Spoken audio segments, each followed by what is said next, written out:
ഇപ്പം നേരത്തെ പ്രതിപാദിക്കുകയുണ്ടായി ഒരാൾക്ക് ഒരു വോട്ട് എന്നുള്ളൊരു കാര്യം. പക്ഷേ നമ്മളിപ്പോൾ നോക്കിക്കഴിഞ്ഞാൽ തൃശ്ശൂരിലടക്കം ഒരുപാട് ഫ്ലാറ്റുകളൊക്കെ ഉള്ള ഒരു നഗരമാണല്ലോ നമ്മുടെ. അപ്പോൾ ഒരു ഫ്ലാറ്റിൽ ഒരുപാട് ആളുകളുണ്ട്.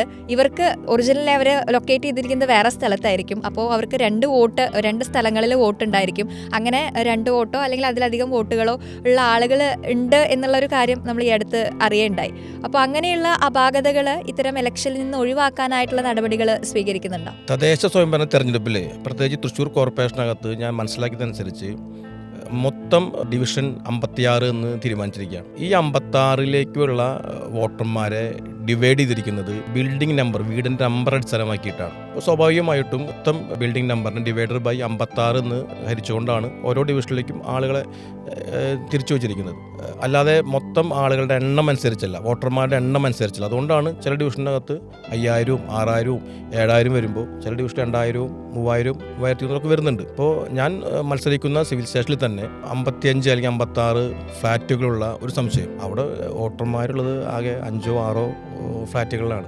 നിരവധി ആളുകൾ വാടകക്കാരാണ്.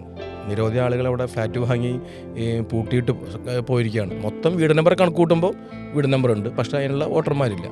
പക്ഷേ കഴിഞ്ഞ ലോക്സഭാ ഇലക്ഷനിൽ നമുക്ക് ചില പരാതികൾ വന്നതിൻ്റെ അടിസ്ഥാനത്തിൽ ഇപ്രാവശ്യം എല്ലാ രാഷ്ട്രീയ പാർട്ടികളുമായി ബന്ധപ്പെട്ട് കൃത്യമായ പരിശോധനകൾ നടത്തുന്നുണ്ട്, ഉദ്യോഗസ്ഥന്മാരും നടത്തുന്നുണ്ട്. പിന്നെ ചില വിഷയങ്ങൾ, അതായത് വോട്ട് കട്ടി പോകുന്നതിലൊക്കെ തന്നെ അത് കുറച്ചും കൂടി ശ്രദ്ധ ഉദ്യോഗസ്ഥന്മാർ ചെലുത്തണം. കാരണം ഒരു വോട്ടറെ സംബന്ധിച്ച് ഒരു ആക്ഷേപം വരുമ്പോൾ ഈ വോട്ടർ ഇവിടെ ഇല്ല എന്ന് ഞാൻ ആക്ഷേപം ഉന്നയിക്കുമ്പോൾ എൻ്റെ ആക്ഷേപത്തിൻ്റെ അടിസ്ഥാനത്തിൽ കട്ട് ചെയ്യേണ്ട കാര്യമില്ല.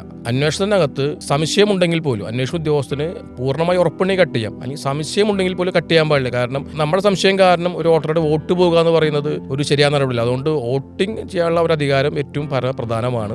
അതുകൊണ്ട് അത്തരം കാര്യങ്ങളൊക്കെ തന്നെ ഉദ്യോഗസ്ഥന്മാർ കൃത്യമായി തന്നെ ഇടപെട്ട് പരിശോധന നടത്തി അവർക്ക് വേറെ പലരും ഞാൻ മനസ്സിലാക്കിയതനുസരിച്ച് ഇവിടെ താമസിക്കുന്ന ആളുകൾ പലരും ജോലിക്ക് പല സ്ഥലത്തും പോയിരിക്കുകയാണ്. സ്വാഭാവികമായി ചിലപ്പോൾ അവിടെ ഇവർ വോട്ട് ചേർത്തിട്ടുണ്ടാവും, ഇവർ കട്ട് ചെയ്തിട്ടില്ല. അങ്ങനെ കുറേ ഇഷ്യൂസ് ഉണ്ട്. ഇത് തദ്ദേശ സ്വയംഭരണ തെരഞ്ഞെടുപ്പ് കണ്ടെത്തുക എന്ന് പറയുന്നത് എനിക്ക് അത്ര പ്രായോഗികമായി തോന്നുന്നില്ല. ലോകസഭയിൽ അത് പിന്നെയും സാധിക്കുമായിരുന്നു. പക്ഷേ ഇവിടെ ലോകസഭയിലാണെങ്കിൽ പോലും ഈ ഇരട്ട വോട്ടുകൾ അല്ലെങ്കിൽ ഇവിടെ വോട്ട് ചേർത്ത് പറയുന്നത് നിയമത്തിൻ്റെ സഹായത്തിൽ തന്നെയാണ്.